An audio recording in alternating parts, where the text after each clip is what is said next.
원장님, 환자분들이 흡입 전에 다이어트 같은 거 살짝 해주면 도움이 되냐고 많이 물어보는데 도움이 될까요? 흡입 전에 다이어트를 해야 되는지 흡입한 다음에 다이어트를 해야 되는지 이렇게 물어보는 사람들이 되게 많지. 그치? 네, 맞아요. 그런데 이제 이게 사실 케바케인데, 흡입 전에 다이어트를 해야 하는 사람은 체중이 진짜 되게 많이 나가. 예를 들어서 뭐 120kg야. 120kg인데 그 사람이 그 지방 흡입한다 그래가지고 뭐 이렇게 많이 변하겠어. 사실 지방을 많이 뽑을 수는 있지만, 그 사람은 또 다시 120kg가 되고자 하는 몸무게일 수 있거든. 그런 생각을 가지고 있을 수 있어, 몸 자체가. 그러면 크게 도움이 되지 않아요, 지방 흡입 자체가. 우리가 뭐 5리터, 10리터 뺀다 그래가지고 120kg가 갑자기 뭐 한 80kg, 70kg 된 사람처럼 보이지는 않거든. 그렇기 때문에 그런 사람들은 일단은 체중을 먼저 빼고, 나는 체중을 빼는 사람이에요 라는 식으로 열심히 내 몸 관리를 하고 있어야 돼. 그 과정 속에서 지방 흡입을 중간에 저는 언제쯤 하면 될까요? 라는 거를 물어보러 한번 와야 돼. 그래서 한번 보고 그 다음에 지금이 딱 좋겠네요 라는 거를 지금부터 앞으로 한 5kg 더 빼고 오세요, 아니면 지금이에요, 이런 얘기를 할 수 있는 거지.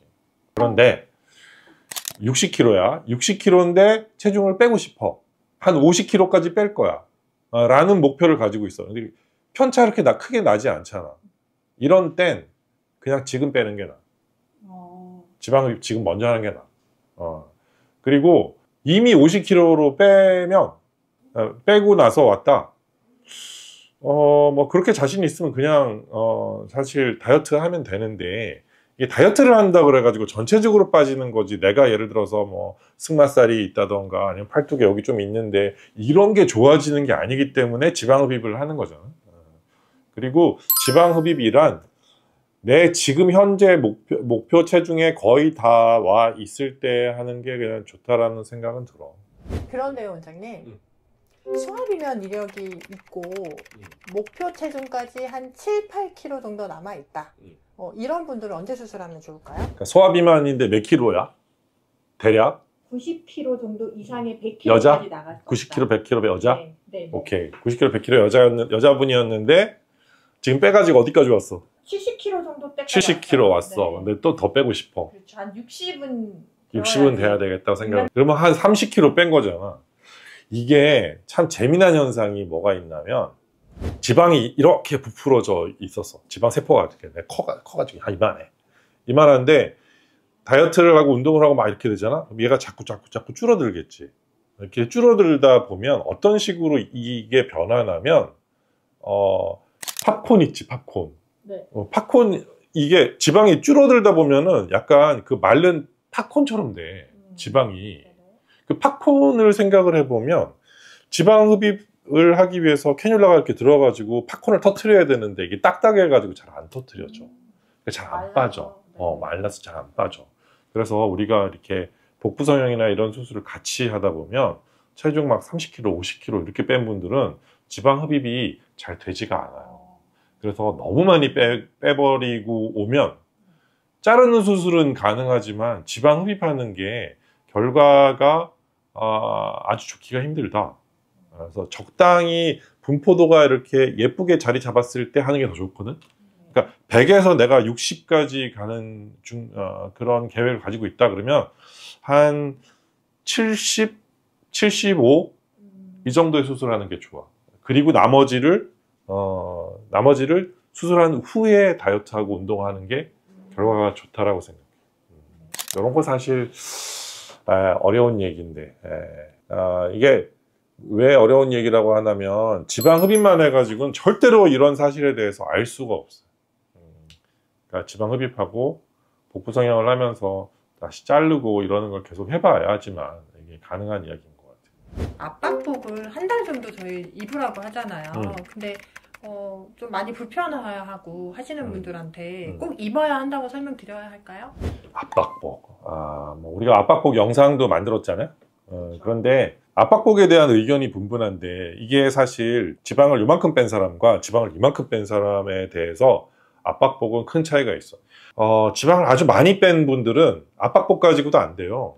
복대 같은 것도 해야 될 수도 있고 그렇거든. 왜냐면은 우리가 피부와 근육이 있었는데 이게 싹 다 빠지면 여기 공간이 생기잖아. 그러면 이거를 잘 눌러줘서 피부가 이 공간은 없어지고 잘 붙어야 되는데 이 과정을 만들기 위해선 압박복이 도움이 많이 되거든. 그리고 이게 이렇게 붙을 수도 있고 이렇게 붙을 수도 있고 이렇게 붙을 수도 있어. 이런 거를 예쁘게 자리 잡게끔 만들려고 하면 압박복을 입는 게 도움이 돼요. 근데 압박복 안 입어도 된다라고 얘기하는 선생님들이 있어요. 나도 옛날에 안 입혔었어. 15년 전, 요 정도까지는 한참 안 입혔었거든. 그러다가 내가 이제 입히기를 시작을 했지. 그때랑 지금이랑 차이를 본다면 지방을 빼내는 양 자체가 굉장히 차이가 많이 나요. 물론 지방을 있는 대로 다 긁어서 빼는 게 좋을 것 같지만 그건 아니거든, 절대로. 적당히 빼야지 되는데 딱 이 사람한테 맞을 만큼을 빼야 되는데, 예를 들어 뭐 한 55kg였는데 165에 55kg, 뭐 사실 그렇게 크게 뭐 지방이 많을 곳이 별로 없는 사람들이거든. 이런 사람들 압박복 안 입어도 아주 크게 문제가 되진 않아. 날씬한 사람들이. 그런데 80kg인데 배가 막 이렇게 나왔는데 이만큼을 지방을 뺐어. 안 입는다? 안 입으면 장액종이 생길 확률이 무지하게 높아. 장액종 생기면 머리 아프고 진짜 복잡하거든. 그렇기 때문에 압박복 가지고도 안 되고 복대도 차야 되고 이럴 수 있다는 거지. 이 자꾸 안 입어도 된다고 하는 선생님들은 내가 볼 때는 경험이 아직 많이 부족해. 그러니까 장액종이 생기면 그냥 생겼나 보다 그러고 이게 왜 생겼는지는 잘 이해를 못 하고 있는 중이야. 그래서 더 많이 경험해 보시면 압박복 입혀야 되겠구나. 예방적으로라도 입히는 게 더 좋겠구나. 라는 생각이 들 거라고 나는 생각해. 환자분들이 마라탕 같은 거 먹어도 되냐고 물어보시면 저희가 짠 음식은 피하라고 말씀을 드리는데, 그치. 그럼 어떤 게 보통 붓기에 도움이 될까요? 음식이. 이게 무조건 저염식이 좋아요. 저염식이 좋은 이유는 수술을 하면 이 수술한 부위로 물이 왕창 막 가게 되거든. 그렇기 때문에 많이 부어. 수술한 부위는 어디든지 부어. 그치? 예를 들면 쌍꺼풀 수술을 했어. 쌍꺼풀 수술한 사람 많으니까. 쌍꺼풀 수술한 다음에 어떻게 해? 누워서 자지 말고 앉아서 자라고 그러잖아. 그치? 오늘 밤은 앉아서 주무세요. 뭐 이런 얘기 하잖아. 왜 그래? 누워있으면 붓기가 위로 가니까. 그치? 근데 수술을 하고 나면 붓기가 글로 안 가게 하려면 그 수술한 부위가 위로 올라가 있어야 돼. 뭐 그렇다고 해서 배 수술했다고 해서 배는 이렇게 높이고 이렇게 누워있을 수는 없잖아. 그치? 그런데 붓지 않으려면 짜게 먹으면 밤에 예를 들어서 너 어저께 라면 먹었어. 라면 먹었는데 그 다음날 얼굴이 부어 안 부어? 엄청 붓지? 그치? 그러니까 똑같아. 수술했으면 붓기가 어때? 더 많이 붓겠지? 그치? 그렇기 때문에 짜게 먹으면 수술을 한 다음에 짜게 먹으면 많이 붓는다. 많이 부으면 뭐가 나빠? 결과가 나빠져. 결과가 나빠져. 결과 나쁜 것보다 더 안 좋은 건 너무 힘들어. 그래서 마라탕 먹어도 돼. 근데 그 다음날 아침에 너무 부어가지고 너무 아플 거야. 너무 힘들 거야. 이게. 그렇기 때문에 내일을 생각하면 오늘 짜게 먹으면 안 돼. 마라탕 맛있지. 나도 먹고 싶다. 야. 나는 근데 마라샹궈가 더 좋더라. 원장님, 그럼 붓기가 결과에 영향을 많이 미칠까요? 많이까지는 아니야. 많이까지는 아니야. 그런데 많이 부으면 여러 가지 나쁜 일들이 생길 수 있어. 예를 들어서 너무 많이 부으면 피부가 얇아지면서 살짝만 긁혀도 막 물집 생기고 막 이런 현상이 일어날 수 있고, 그 다음에 압박복을 입은 곳들이 이렇게 잘못하면 쓸려요. 근데 피부가 약해져 있으면 많이 부으면은 많이 쓸리고, 그러니까 그 안에 피부 벗겨지고 일어나지 않아도 되는 일들이 일어날 수 있다는 거지. 그렇기 때문에 뭐 예를 들어서 날씬에는 졌는데 뭐 피부에 뭐 상처가 생겨가지고 그걸로 흉 생긴다든가 이런 일이 생길 수 있다니까. 그래서 무조건 짜게 먹으면 안 돼. 그럼 호박즙 이런 거. 그 우리나라 전통적으로 호박죽은 좋다라고 돼 있는데 뭐 나쁘지 않은 것 같아. 그다음에 왜냐면 호박죽을 먹으면서 뭐 김치를 잔뜩 먹는다든가 이러면 안 되지. 그런데 이제 될 수 있으면 저염. 그다음에 국물 음식을 안 먹는 게 중요해요. 국물 음식. 대표적으로 국, 찌개 진짜 심하지. 찌개 이런 거 안 먹고 심심하게 이렇게 병원에 가면은 저염식이라고 이렇게 나오는 거 먹어보신 분들 있는지 모르겠는데 그런 거 먹으면 도움이 많이 돼요. 언제까지? 한 2주 동안. 그 다음에는 좀 크게 뭐 문제가 되지는 않을 거야. 그럼에도 불구하고 나는 그렇게 했는데도 붓기가 굉장히 심한 분들이 있기는 하잖아요. 그런 분들한테는 제가 뭐 어떤 거를 좀 권해드리면 좋을까요? 사실 붓기가 심한 이유가 여러 가지가 있겠지만 꼭 그러니까 림프관이 많이 망가지면 그럴 수 있거든. 그런데 이제 강압적으로 그게 도움이 되려면 후 관리를 해야지만 사실 붓기가 많이 빠져. 뭐 고주파 관리라던가 림프순환 마사지라던가 아니면 고압산소 치료라던가 이런 것들을 하면 붓기가 많이 빠지기 때문에 내가 훨씬 편해. 그러니까 첫 2주 동안 붓기가 막 이렇게 뻗다가 이렇게 뻗다가 막 이렇게 하는데 그게 수월하게 넘어가면 훨씬 편하지. 수술을 하고 회복되는 과정에서 뭘 하면 좀 더 도움이 될까요? 이게 회복에 좋다고 그래가지고 막 걸어라 이렇게 얘기하는 경우가 있어. 근데 시기적으로 봤을 때 초반에는 걷는 게 나는 좋지 않다고 생각해. 일상생활하는 정도는 괜찮아. 일상생활하는 정도는 괜찮은데 생전 안 걷던 사람이 갑자기 수술했다고 그래가지고 그날부터 막 버스 내려가지고 세 정거장 네 정거장을 그냥 막 걸어다니고 이렇게 되잖아. 그러면 압박복에 피부 다 쓸려, 장액종 생겨, 그 다음에 더 어디가 아파. 왜냐면은 불편한 상태로 걷다 보면 문제가 생길 수밖에 없거든. 특히 뭐 예를 들어서 허벅지 했는데 많이 걸어, 굉장히 안 좋지. 근데 뭐 팔을 많이 했는데 팔을 가만히 있고 뭐 많이 걸어, 뭐 그럼 도움이 되나요? 그렇게 크게 도움되는 것 같지가 않아. 그리고 멍이 많이 들 수 있어요. 그러면 이제 어느 정도 피나는 게 멎었는데 막 많이 걸어가지고 혈관이 이렇게 있었는데 여기에 탁 찢어져가지고 피가 나고 있었는데 딱지가 앉아가지고 피가 이제 안 흐르고 있었어. 근데 많이 걸어가지고 많이 움직여가지고 이 딱지가 도로 떨어지면 피가 떠난단 말이야. 그러면은 멍이 굉장히 많이 생겨. 그렇기 때문에 첫 한 일주일 많이 움직이는 건 좋지 않고 일상생활 내가 해야 하는 정도만 움직여라. 그리고 어디를 팔을 수술을 했으면 베개를 이렇게 끌어안고 잔다던가 팔이 올라가게끔, 아니면 허벅지 수술을 했으면 다리를 올려놓고 잔다던가 뭐 이런 게 도움이 되지. 그 다음에 2번째 주 정도 되면 조금씩 움직임을 좀 많이 가져갈 필요가 있고 3주, 4주 정도 지나면 3주 정도 지나면 이제 더 이상 장액종은 잘 안 생기거든. 그래서 3주가 지나면 이제 스트레칭 들어가고 뭐 걷는 거 많이 걷고 이렇게 하는 거 충분히 해도 괜찮아. 그리고 한 달이 지나가면 하고 싶은 거 다 해도 돼.